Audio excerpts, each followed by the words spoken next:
So Lauren Nolen on your right-hand side, your grandmother nowhere to be seen. He is playing what appears to be Esper Stone. Esper. I'm just looking for counterbalance, basically. It does not appear it's in the list. So yeah, he's basically playing Stoneforge control. And on our left we have Richard Centanni with Sneak and Show. I'm cheering for Richard, despite all the down hominess Oklahoma pickup, grandmas at the tables. I'm sick of these spare decks. Yeah, me too. I want to see 15-15 thundering into the red zone. I want to see permanents scattered to the wind. I have seen too many veteran explorers just sort of attacking and blocking today. My patience for this has been capped. Not one minor advantage. Not a little dickory, got a little point here. No, I want someone. Here's a piece of mana. I want the table to snap under the weight of a 15-15 creature. Well, on the plus side for you, it appears Lauren is on 4 cards. Well, that's not fun either. His opening hand is Scrubland, Plow, Preordain, and Jit, and that was his keepable 4. And Richard puts his sackland directly into the graveyard. Yep. What is that? A Steam Vents? Steam Vents, Sulfur Falls. Scalding Tarn. Scalding Tarn. For an island. One of those. That island is going to ponder. So for those of you who don't know how the Sneak and Show deck works, he's got 4 Emrakuls, the Aeon Torns.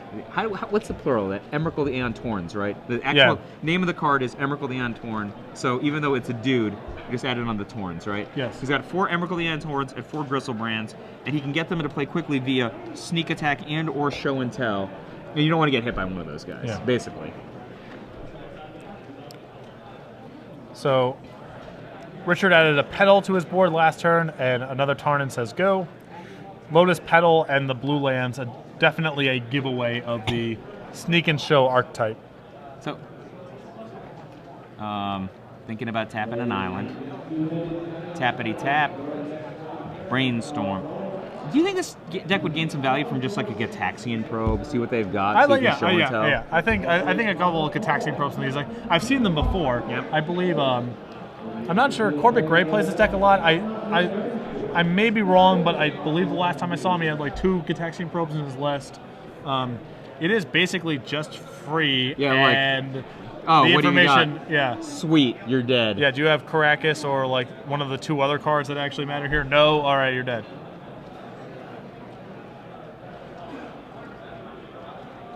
So, Richard Centanni fixing his hand a little bit more with Brainstorm. I mean, obviously Richard's got so much rope to work with because it's like turn 100 and Lauren's still only 1 land. Just got Scrubland in play. Mulled to nil, and Richard's hand's like full of free counters, right? It's just actually just like so pregnant with free counters. Here we go. 4 down, Sneak Attack. How clever. Okay. Pedal for Tapping red. for red. Gristlebrand. Okay. Draw 7. All right. So 1, 2, 3, 4, 5, 6, 7. What do we got? Let's look at my hand. Any sweet? It's actually just nothing, right? All right, concession. Okay. Lauren actually had a Plow in his hand, but he's been around the block enough times to know that it's all right to just let that game go. You don't have to plow the Gristlebrand and then wait for next turn, where your 1 scrub land is swept away by Annihilator 6 trigger. It's fine. Just let it go. Oh, Plow. I guess I'll just. Is 14 a gauche number to draw? Yeah. So, I'm actually disappointed. 7/7 is not even half as big as the creature that I willed to hit the table. Sideboard Action Jackson. So, Mind Break Trap not going to come. Through the Breach is actually okay, right? I think Through the Breach is predominantly for matchups where you need to cut Show and Tell because they're doing the same stuff. Okay. I believe that's basically what it's in there for. How's Blood Moon? Is there a good chicanery here? Well, here's part of the problem. Richard doesn't even know. I mean, if Lauren is a fair. Lauren could just be like a Dead Guy Ale style deck with a bunch of plains and swamps. There's no guarantee that. So Lauren's got the charming Tom Martell mana base, right? Exactly 2/1/1 basics to cast Jace if you're completely pinned. 2 islands, 1 plains, 1 swamp, 1 scrub land. Yeah, this is the. Yeah. one Caracas. Caracas misspelled 2 different ways on the deck red sheet. Next to each other. Yeah, neither scribbled out. And there's like an X next to Is that just strange? Yeah, he has a Caracas, I believe, is what we're gathering here. He has some action in the sideboard. He has 2 copies of Cabal Therapy, 2 Spell Pierces, a Disenchant, Thoughtseize, and a Hydroblast, all very good here.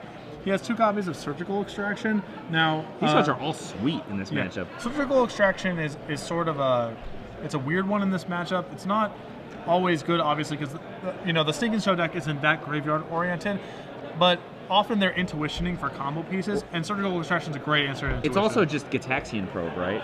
So like Gitaxian Probe, take 2, don't draw, but I know how to set up my next X turns. Right. So a lot of whether or not he wants to bring that card in is based on what garbage he has in his deck, basically. He's got a Supreme Verdict, an Umezawa's Jit, 3 copies of Lingering Souls. He needs to hit with something, right? Like Lingering Souls takes a lot of the pressure to win off. It's just too slow. It's just too anemic. Like at least Stoneforge gets Batterskull, and that's like a pretty fast clock, and it's not a huge mana investment. Lingering Souls to be an appreciable clock is just for forever. It takes forever. So anyhow, Lauren definitely. And you might as well take out Intuition as well if you're going to make that play. Unless you're going to Intuition for Force of Will. Yeah, I think Intuition's still fine. You can also Intuition for like your 3 Jaces to put the game away quickly once it's stable. I think he's got cards that are worse than that. But yeah, he has a little bit more removal. Disenchant is, I think, actually a fine sideboard card because often the Sneak and Show deck is just playing a naked sneak attack and you can disenchant it, or you can actually take out the pedal. What? You just take out the pedal. You can take out the pedal. You can also sometimes you can actually if you have counters, if you can fire back next turn, you can actually take like 1 shot from a Griselbrand and maybe be able to like finagle the game from there. But yeah, Disenchant I think is fine in this matchup, often because the Sneak and Show deck just has to. It's hard for it to actually cobble together 2 red mana. It's not a guarantee that can happen. It needs 5 and 2 red, which is not the easiest thing to do. So Lauren's got Red Elemental Blast, actually pretty good. Yeah, for sure. Stops any number of key cards: Intuition, Jace the Mind Sculptor, a counter spell of some sort. He's got Spell Pierce, okay. You don't think Blood Moon is worth the investment? Well, I think Richard can't even be sure about what deck he's playing. I don't think Blood Moon effects are very good against the Martel mana base. Yeah, they can have their moments, but if it depends on time, right? So the Martel mana base is designed to defeat Wasteland because you can sculpt it with sack lands, but if you preempt a sack land with a Blood Moon, it's not searching for anything. Right.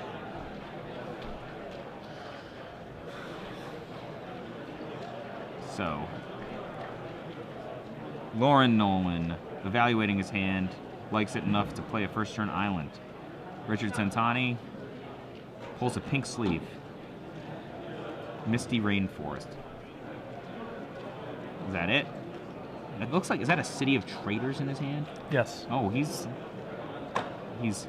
exploding his Misty Rainforest in response to Brainstorm, and gets a basic island. And looks like Lawrence just picked up a Lingering Soul, some lands. He has a couple Jaces, a Force of Will in his hand. Another very important card that Lauren has is Caracas. Oh, that card is super unbelievable. It basically just cuts off the Emrakul angle. It makes Griselbrand,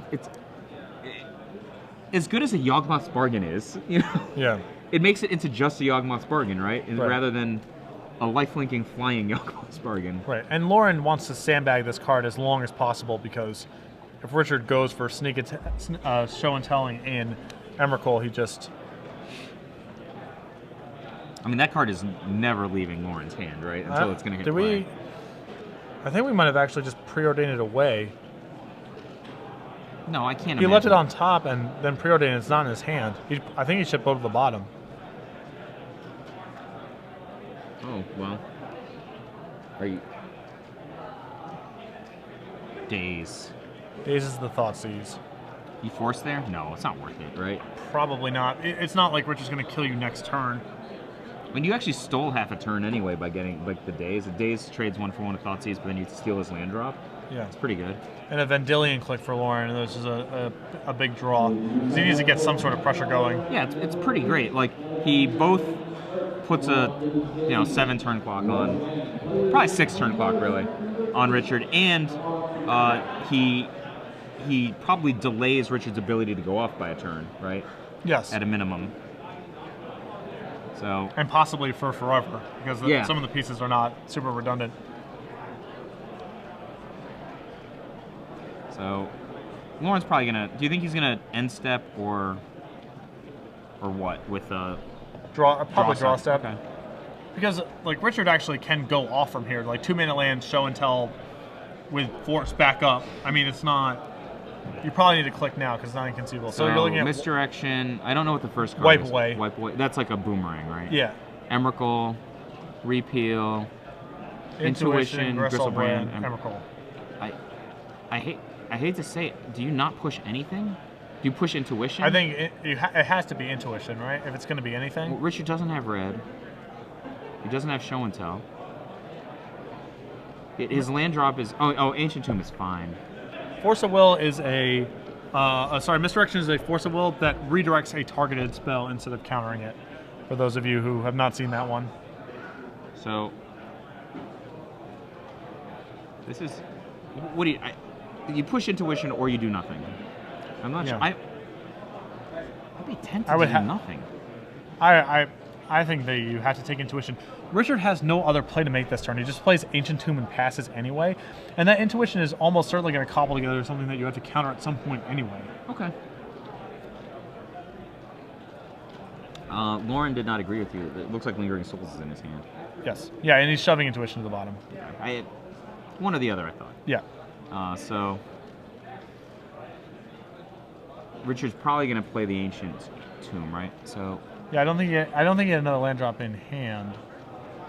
It looks like he still doesn't have another one. Misdirection. I'm not sure what he drew there. Another repeal, it looks like. Possible. I think he only has 2 repeals, so that would be the both of them. So Loren's attacking for 3. He's going to put Richard down to 16. And, I mean, he can stick Mind Sculptor, no? He doesn't have a 4th he doesn't have a 4th land. And then probably going to be Stoneforge Mystic. Yeah. Stoneforge should just be able to like go get like a blue equipment, just as a throwaway to Force of Will. The only issue that I have with casting Stoneforge Mystic here is that you're allowing Richard to cycle his repeal, where otherwise it would just be stranded this turn. And I don't think that Stoneforge appreciably changes your clock very much. I think that that's a great observation. This is dangerous business now. I think Loren might not have even seen that play, despite knowing there's a repeal in his hand. Yeah. It's like, he only has a Force of Will to hold off Richard here. He doesn't have a ton of gas in his hand, Can he just bottom a land? Yeah, I mean... Literally just bottom a land. What do we got here? There's no real action. He has another repeal, right? He has another repeal in his hand, yeah. So he can go 2, 3, 4... Well, I mean, Loren's got 3 Force of Wills, so it's not like... He's got 2 forces, but I don't think he has... I don't know if he has Jace, Force, or does he have just Force, Jace? I thought it was 3 Force of Wills and 1 Jace. No, 2 Force of Wills, a Jace. He doesn't have another blue card yet. He's clearly likely to brainstorm into something, but... I would just smash down Mind Sculptor right here, I think. It doesn't change his ability to force, right? Yeah, no, you had to slay Mind Sculptor.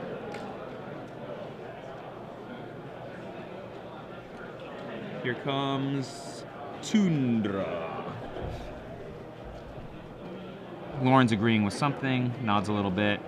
Ruben Bressler standing behind him, just trying desperately to get on camera. I guess the issue with just jamming Jace here is that Loren's aware that Daze is in Richard's deck. He's shown Daze, so that's... Yeah.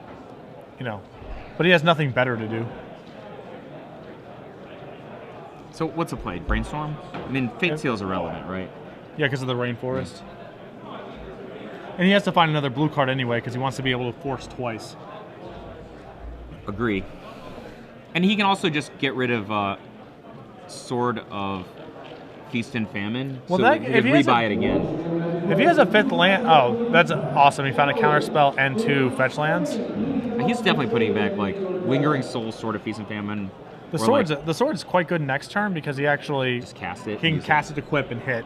But he doesn't. He can just put it on top and then draw it. Oh yeah. I think just putting it back is my point. No, he kept it. All right, so Richard Centanni breaks Misty Rainforest, goes for Volcanic Island. So the thing about Richard's hand is he has no fix to his hand. Yes, he just has cards. So, like, I mean, unless he gets to the point where he could just hard cast. I mean, that's not realistic, is it? Hard casting Emrakul? No way. I don't think he has 15 mana total in the deck.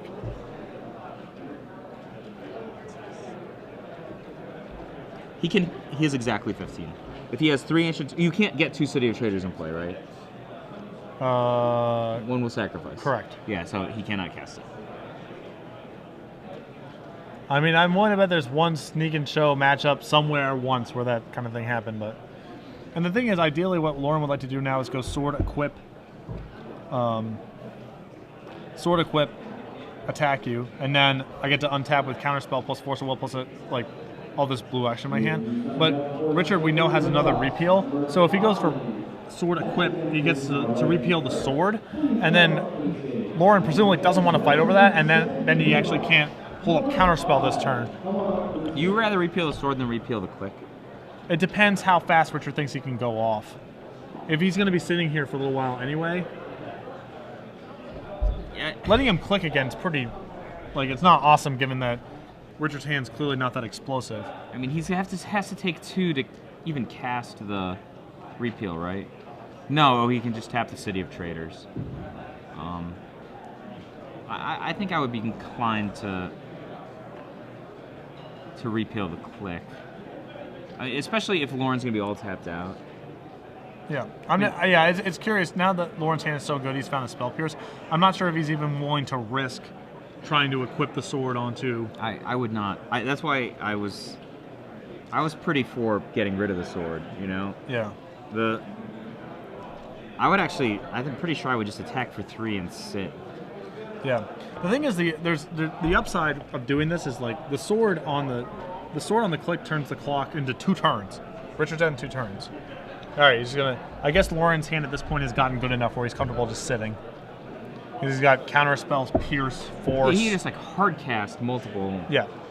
Counter spells. Like he can just load up with like counter spell, spell pierce for whatever Richard wants to do, and then force only if he has to. Yeah.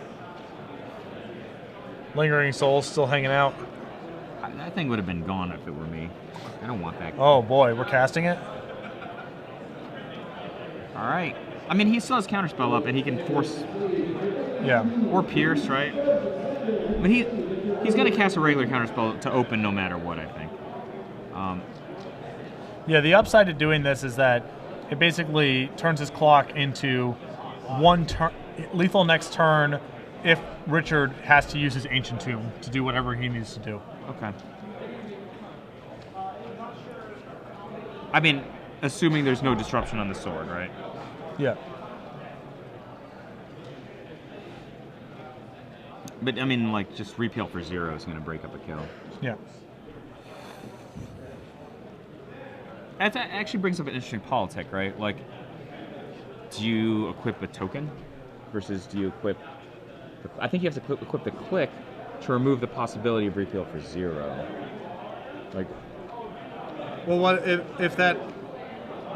Yeah, probably, because then your clock's actually not lethal for like another 2 turns or something. Yeah, it's really disruptive if you commit that way. Curious to see what Intuition is finding. Looks like sneak attack X3. I mean, Richard knows that he's in trouble. Yeah. He also doesn't have a second red to activate sneak attack, which is another thing. Really puzzling to me. I think. Like, through the breach would be like... Well, I don't think he couldn't intuition, but there's only 2 through the breaches. And then he's just repealing now. Okay.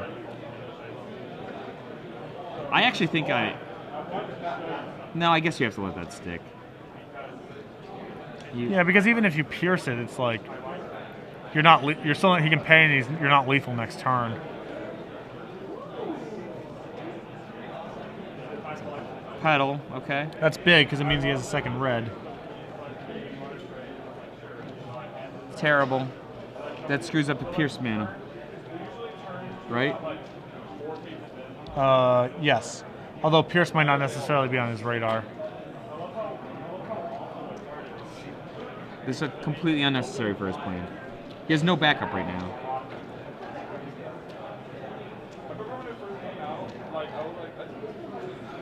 He has a turn. But the thing is, I don't think he wants to be in a position where he has a turn, but Lauren has another untap, draws another card, uses another Jace pedal again. And here we go.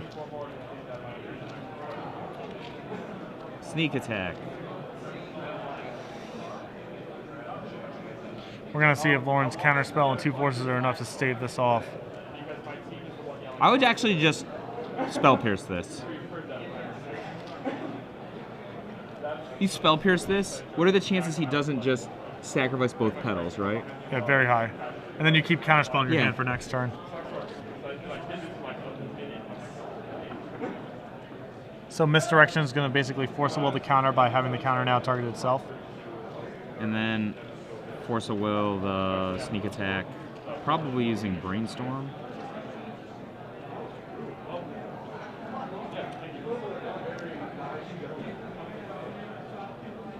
Yep. And game. Yeah, that's it. You agree with spell pierce, right? I think I like spell pierce better, yeah. Because it's like, if he goes, all right, sack my 2 petals and pay, then you go force a will. Yeah. Then It's like devastating. you can force again, and then you can still force twice and then have counterspell, and it's like almost impossible to conceive of a hand that allows him to get through all that. Yeah, and like you just burned both of the petals, and the second petal is necessary to, or sorry, one of those petals is necessary to even use the sneak attack. Yeah, like you can actually imagine a world where you counterspell, you have a little fight where you're left with Pierce, and then the following turn he's able to go off over Spell Pierce. Yeah. It's much harder to imagine a world where you Pierce, he loses his 2 petals, you force, and then you have counterspell still in the back of your pocket for next turn, and he's able to go through that. The other thing that's awesome about spell pierce rather than counterspell is when you win that game, because obviously Lauren was badly mono-screwed in game 1, you're going to be going to game 3, like Richard's just going to be burning with anger that he cast the brainstorm at the beginning of that turn. I think that like little decisions like that can influence the game like really wear on players. Well, it's not clear. We didn't get a good look at Richard's hand, so it's not sure. You know, maybe he has to look for another piece. Because when he got clicked, his hand was, you know, he had 2 Emrakul's, a Gristlebrand. Who knows how much of that kind of action he's choking on? And maybe he wants to improve his hand marginally before making his push. I think he was probably seeing if he just like brainstorm into like 2 free counters, you know. But it's another one of those things. It's just like, obviously Lauren's hand was so good.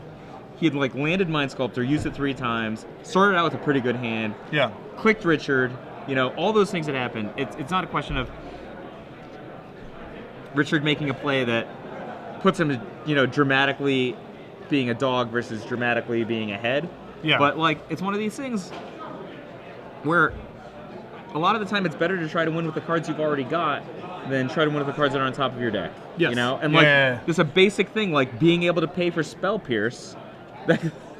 That's a thing. People play Spell Pierce. It should not be surprising to you as a combo deck player in Legacy that your opponent might have a Spell Pierce. Sure. Like, even in Standard, like the first thing I'd look to when I cast my Mind Sculptor, there's an open blue on the other side. It's like, do I have a Dispel? Do I have a Spell Pierce of my own? How much do I care if he has a Spell Pierce? I always assumed my opponent had a Spell Pierce. Yes. And then next, I'll be like, look, do I have 3? Does he have a Mono Leak? If he had a Mono Leak, why didn't he leak my blah blah blah last turn? You know, like, always thinking about these angles, you know? And just like, it seems to me like part and parcel of Legacy play. People have Spell Pierces. Jerry says the opposite of you, like, you know, Force of Will is like so important. Jerry thinks if we just didn't have Force of Wills in Legacy, there's enough Pierces and Snares and Plows and Thought Seizes that the format would be held under control. Yeah, I know. It's like it's hard for me to imagine that. The Charbelzer deck wins a fair bit, and that deck basically collapses to Force of Will. So it's hard for me to believe that you could just put enough Pierces and Thoughtseizes in your deck to have a good matchup with that. Because you lose every time you're on the draw, or you're almost certainly dead. And then you're not even 100% on the play. So Yeah, so I think like you're probably right. It's like, and I think most people don't even know how to play Force Will against Dredge. Like you can beat Dredge with Force Will, but you have to Force Will the right stuff. Yeah. Okay. Assuming people are going to play the matchup against Dredge well presupposes a lot because people don't test against that deck. Didn't Adam Prozac win an Open with it not that long ago? Yes. I chastised it for him thoroughly when that happened.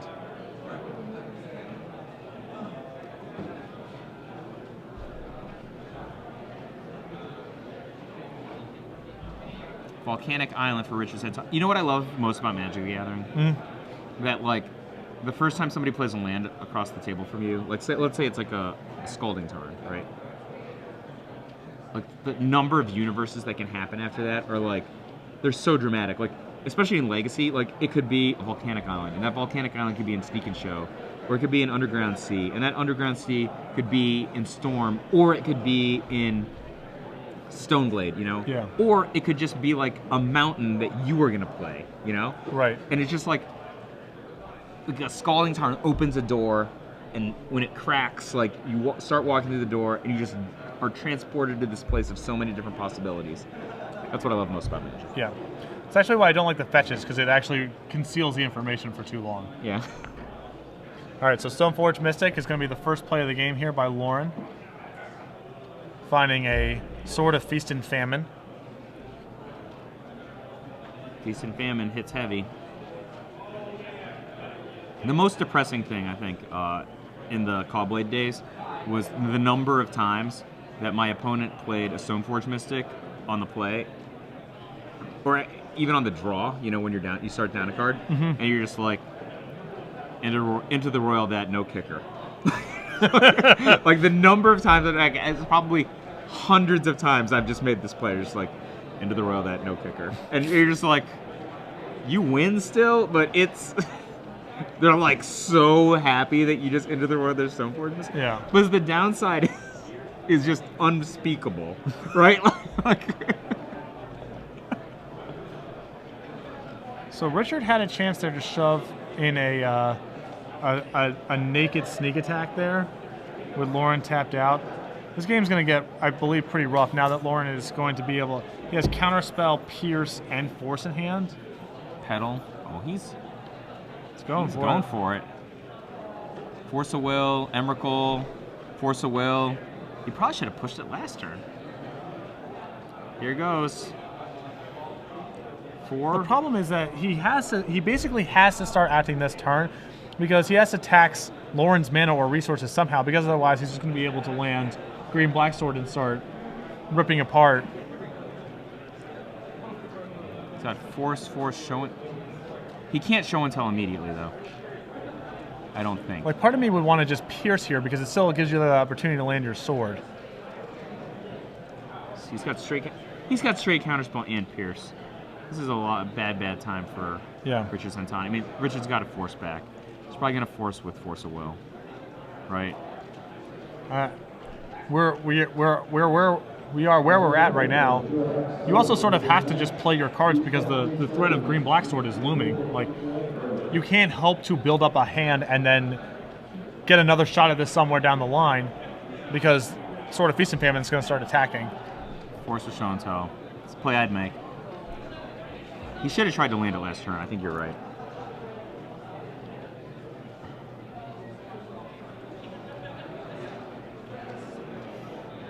Resolves? Does he have Disenchant in hand? Did he actually let it resolve? He has a Detention Sphere in his hand, but I don't think he has anything to cover him from getting sneak attack this turn. He just thought it was naked. There's an Emrakul in his hand, right?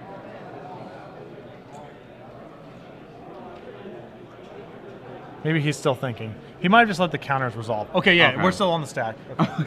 It seemed like he kind of pointed.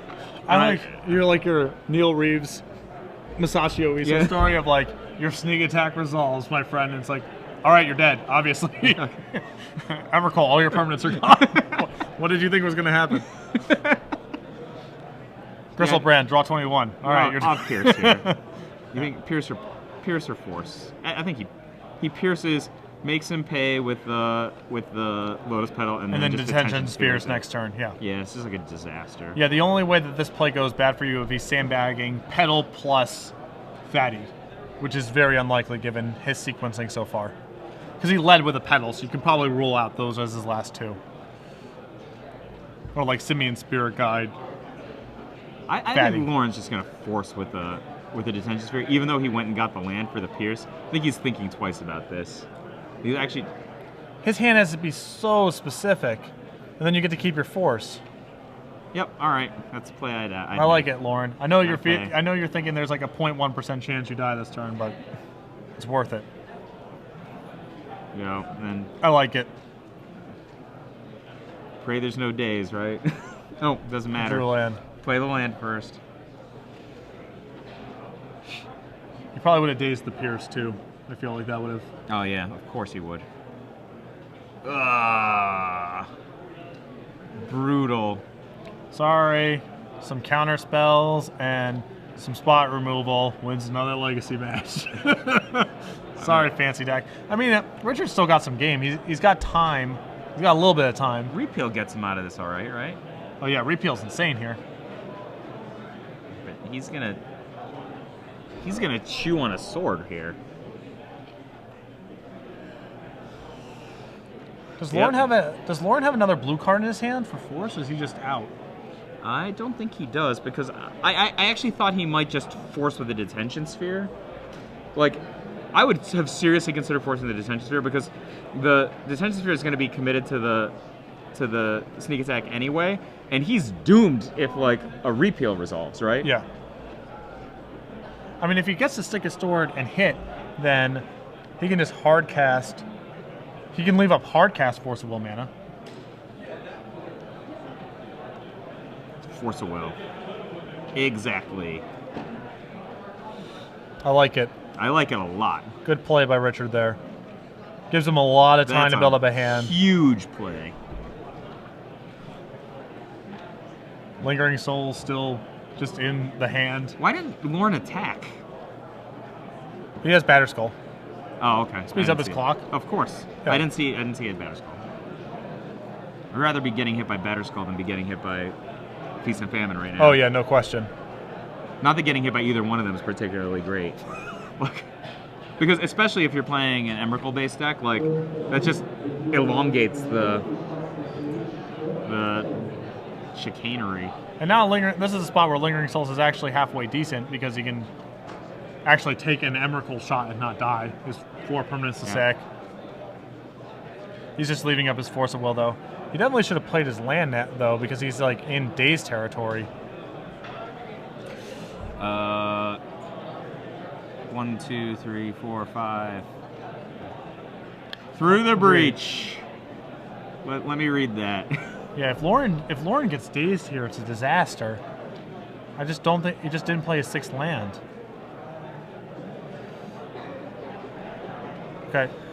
So what's he got? Emrakul and we're probably in the clear now for Lauren because if he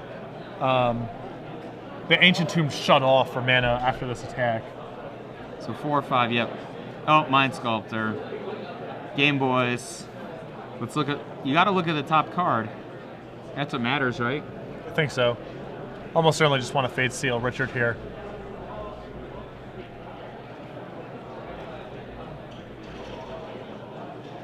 Yep. Excellent choice. Correct. It is an unknown. Yep, keep it. 5U. Put you to 1. Turn off Ancient Tomb. And draw. It's probably a really good one. City of Traders. And that's it. Lauren Nolen, 2 games to 1 over Richard Centanni. A ton of, you know, if you're watching from the side and you're just watching the stuff that's entering play and leaving play, those matchups seem pretty like, yeah, the sneak attack guy just shoves his hand and the Esper Blade deck can stop it or it can't, and that's the way the game plays out. And there's a ton of decision making to be done on both sides of that matchup.